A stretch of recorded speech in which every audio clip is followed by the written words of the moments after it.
کہ اللہ مسبب الاسباب ہے، وہ اسباب کا پابند نہیں ہے، وہ اسباب کا محتاج نہیں ہے، اسباب اس کے محتاج ہیں۔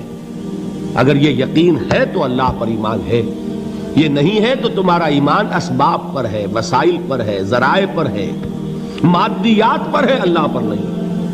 اس وقت کہاں راستہ تھا؟ کوئی راستہ تھا؟ سمندر ہے اور ادھر سے لشکر آ گیا ہے۔ کلا ان معی ربی سیہدین۔ اب دیکھیے ایمان کہہ دینا آسان ہے، ہوا معکم اینما کنتم، جہاں کہیں بھی تم ہوتے ہو اللہ تمہارے ساتھ ہوتا ہے، لیکن اس کا یقین قائم ہو جائے تو زمین و آسمان کا فرق واقع ہو جائے۔ یہی بات ہوئی حضور کے ساتھ۔ غار ہے، چھپے ہوئے ہیں محمد الرسول اللہ اور آپ کے وہ یار غار ابو بکر صدیق رضی اللہ تعالی عنہ۔ اقبال نے حضرت ابو بکر کی شان میں چند اشعار کہے صرف، لیکن واقعہ یہ ہے کہ بھاری بھاری نظموں پر اور قصیدوں پر بھاری ہے، طویل ترین نظمیں اور قصیدے ہوں ان پر بھاری ہے۔ ہمتیں ابو بکر کی ہمت جو ہے، کشت ملت را جو ابر، جیسے بارش سے کھیتی اپجتی ہے، ابو بکر کی ہمت اور عزیمت اس امت کو اسی طرح سینچنے والی ہے۔ ثانیے اسلام و غار و بدر و قبر، وہ دوسرے تھے اسلام میں، دوسرے پہلے کون تھے؟ انا اول المومنین، حضور فرماتے ہیں سب سے پہلا ایمان لانے والا میں، دوسرے ابو بکر۔ ویسے ہمارے ہاں یہ چلتا ہے اختلاف، حضرت علی پہلے ہیں کہ حضرت ابو بکر پہلے ہیں، لیکن اس میں بڑی خوبصورت تطبیق قائم کی ہے علماء نے اور بہت صحیح ہے۔ چار کے بارے میں فیصلہ ہی مت کرو کہ کون پہلے ہے، ان کی ایک عجیب تقسیم کر دی ہے۔ آزاد مردوں میں، بالغ مردوں میں سب سے پہلے ابو بکر، بچوں میں سب سے پہلے علی، خواتین میں سب سے پہلے خدیجہ، اور غلاموں میں سب سے پہلے زید ابن حارثہ۔ بڑی پیاری تقسیم ہے، یہ چاروں ہی پہلے ہیں، ہر ایک کے لیے اولیت ہے۔ اور واقعہ یہ ہے کہ اگر زمانی اعتبار سے تعین ہوگا تو پہلے خدیجۃ الکبریٰ آئیں گی رضی اللہ تعالی عنہ۔ کسی اور سے بات کرنے کی نوبت بعد میں آ سکتی ہے، پہلے تو اہلیہ محترمہ سے بات ہوئی، آتے ہی پہلی وحی ہوئی ہے، ابھی تبلیغ کا حکم نہیں تھا۔ کس کو بتایا واقعہ؟ ابھی اپنی نبوت کی تبلیغ کا تو حکم ہی نہیں آیا۔ واقعہ کس کا ہے؟ وہ خدیجہ کا ہے۔ جب کہا ہے کہ خشیت علی نفسی، مجھے اپنی جان کا اندیشہ ہے، تو کیا جواب دیا خدیجہ نے رضی اللہ تعالی عنہا؟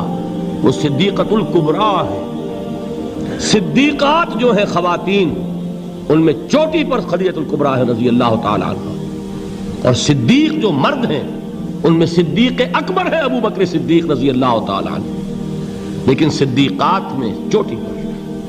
جب حضور نے فرمایا خشیت علی نفسی، کیا فرمایا؟ کیا عرض کیا؟ کیسے تسلی دی؟ نہیں نہیں، اللہ آپ کو ضائع نہیں کرے گا، آپ غریبوں کے ہمدرد ہیں، آپ مساکین کے تکالیف رفع کرنے والے ہیں، آپ بیواؤں کی سرپرستی کرتے ہیں، آپ مسافروں کی خدمت کرتے ہیں، اللہ آپ کو ضائع نہیں کرے گا۔ یہ یقین ہے اس خاتون کے اندر۔ خیر وہ ایک علیحدہ بات ہو جائے گی۔ میرے دل پر حضرت خدیجہ رضی اللہ تعالیٰ عنہ کی شخصیت کا بڑا گہرا نقش ہے، جو وہ کوئی اور ہی وقت اور موقع ہوا تو بیان ہوگا۔ بہرحال اقبال نے ایک مصرے میں جو چار اولیتیں جمع کر دی ہیں، ہمتیں کشت امت را چو ابر، ثانی اسلام و غار و بدر و قبر۔ اسلام میں حضور کے بعد پہلے کون؟ ابو بکر۔ غار میں حضور کے ساتھ کون؟ ابو بکر۔ بدر کی رات اللہ کا رسول سر بسجود، وہ جھاڑ، وہ گھاس پھوس کی جو جھوپڑی بنائی گئی تھی، اور وہاں تلوار ننگی لے کر پہرا دینے والا کون؟ ابو بکر۔ اور اس حجرہ عائشہ میں محمد کے بعد سب سے پہلے دفن ہونے والا کون؟ ابو بکر رضی اللہ تعالی عنہ وصلی اللہ علیہ وسلم۔ وہ جو معاملہ میں سنا رہا تھا غار ثور کا، حضرت ابو بکر بھی حضور کے خیال سے لرز گئے ہیں. آپ کو یاد ہوگا کہ جا کر پہلے تمام جتنے سوراخ تھے انہیں بند کیا ہے. ایک سوراخ رہ گیا تھا جس کو بند کرنے کے لیے کوئی کپڑا نہیں تھا. وہاں اپنی ایڑی رکھی ہے. تب کہا ہے حضور سے تشریف لائیے, اور اپنے زانو پر حضور کو لٹایا ہے. اور وہاں کسی موذی جانور نے کاٹا ہے. حضور کی آنکھ لگ گئی تھی. اس وقت اس بل کے اندر جو بھی بچھو ہے کیا ہے واللہ عالم, اس نے کاٹا ہے. اس کی تکلیف کی وجہ سے ابو بکر کی آنکھوں سے آنسو ٹپک گئے. حضور کے چہرے مبارک پر پڑے ہیں تو حضور جاگے ہیں, معاملہ کیا ہے. ایڑی نہیں ہٹائی وہاں سے, مبادا وہ جانور وہاں سے نکل کر محمد الرسول اللہ کو کوئی گزن پہنچا دے. ابو بکر کی ایڑی ہے, جس طرح چاہے کھا لے, ختم کر دے, جان نکل جائے تب کوئی آنچ آئے محمد پر تو آئے, لیکن جیتے جی نہیں. وہ ہے ابو بکر. حضور کے خیال سے اس وقت حضور نے پھر اپنا لعاب دہن لگایا ہے, اور اس سے پھر آپ کی تکلیف ختم ہوئی. جیسے خیبر میں حضرت علی کی آنکھ دکھ رہی تھی, اس کو جو شفا حاصل ہوئی ہے وہ بھی حضور کے لعاب دہن سے ہوئی. تو بہرحال اس وقت انہوں نے کہا ہے کہ اے نبی یا رسول اللہ, اگر اس وقت ان میں سے کسی نے غیر ارادی طور پر بھی اپنے قدموں کی طرف جھانک لیا تو پکڑے جائیں گے. کیا جواب تھا اللہ کے رسول کا؟ لا تحزن ان اللہ معنا. اللہ ہمارے ساتھ ہے, کیوں گھبراتے ہو ابو بکر. یہ ہے ایمان باللہ, میرا مالک اللہ, میرا رازق اللہ, میرا محافظ اللہ, میرا مددگار اللہ, میرا پشت پناہ اللہ, میرا دوست اللہ. یہ دوستی ہے اللہ کی جو لب لباب ہے, حاصل ہے ایمان کا. اسی کا نام ولایت ہے. اولیاء اللہ کے سروں پر سینگ نہیں ہوتے. جس کے دل میں ایمان راسخ ہو چکا ہو وہی اللہ کا ولی ہے. جسے اللہ پر یقین ہو چکا ہے وہی اللہ کا ولی ہے. جسے یقین ہے اللہ میرے ساتھ ہے, میرا مددگار, میرا پشت پناہ, میرا ساتھی, میرا دوست, میرا محبوب, میرا محب. اللہ اہل ایمان سے محبت کرتا ہے. واللہ یحب الصادقین.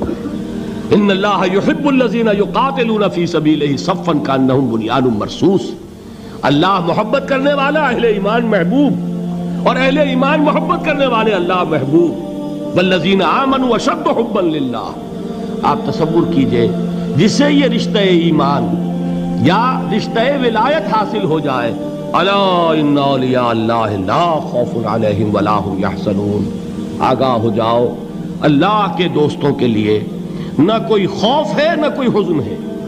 اور میں بیان کر چکا تھا, خوف اور حزن کے خاتمے ہی کا نام امن ہے. زوال خوف, زوال حزن. یہ خوف اور حزن کیوں آتے ہیں بار بار؟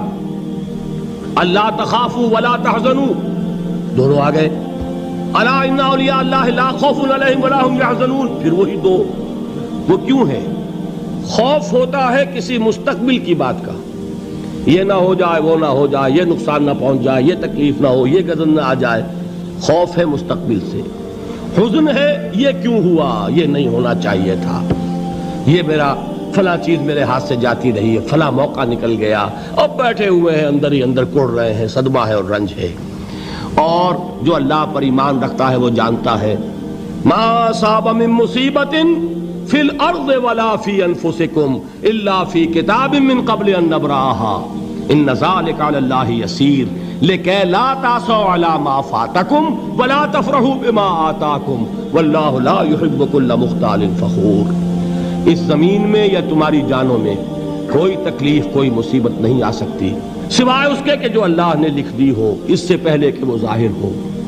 جس کو یہ حقیقت معلوم ہو گئی اس کو یہ طرز عمل اختیار کرنا چاہیے. جو چیز چھن جائے, جاتی رہے, چھوٹ جائے, اس پر افسوس نہ کرو. کس نے چھینی؟ دوست نے. دوست کے فیصلے پر شکایت.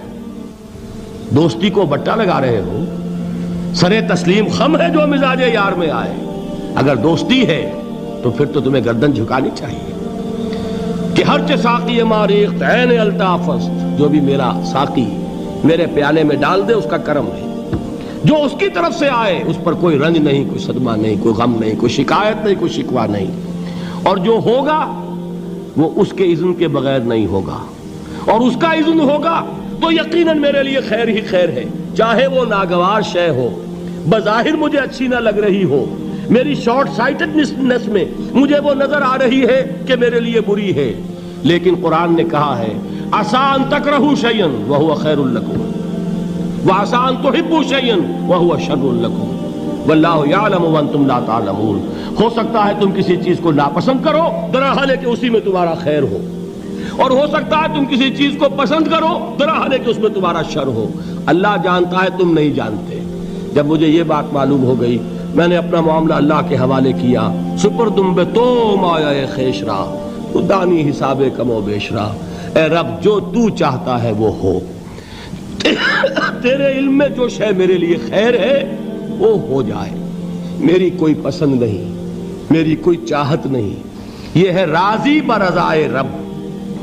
اکبر الہآبادی نے اسے کہا ہے رضائے حق پہ راضی رہ، یہ حرف آرزو کیسا، خدا خالق، خدا مالک، خدا کا حکم تو کیسا۔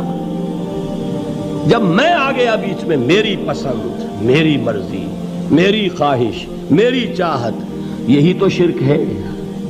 ما شاء اللہ کان وما لم یشاء لم یکن، جو اللہ نے چاہا وہ ہوا، جو اس نے نہیں چاہا نہیں ہوا، اختیار اس کا ہے، میرا تو نہیں۔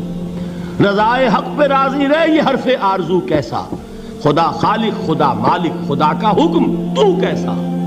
اقبال نے اسے کہا ہے فارسی میں، اب آپ کہیں اس کا ترجمہ بھی کرو تو وہ مجھے ذرا اس وقت کچھ بہت ہی بدذوقی کسی بات نظر آئے گی۔ جائیے پوچھئے کسی سے جسے فارسی آتی ہو، برو کشید ز پیچا کے ہست و بود مرا، چے اقدہا کے مقام رضا کشود مرا۔ مجھے تو تمام پیچ و خم سے نکال دیا اس مقام رضا نے، میں راضی برضائے رب ہوں، جو فیصلہ اس کا میں اس پر راضی۔ تو کہاں کا حزن اور کس کا خوف، یہی زوال حزن اور زوال خوف، یہی ہے امن، یہ نتیجہ ہے ایمان کا۔ تو جان لیجئے یہ ہے لب لباب، یہ ہے حاصل ایمان کا، یہ ہے تو ایمان ہے، یہ نہیں ہے تو ایمان نہیں۔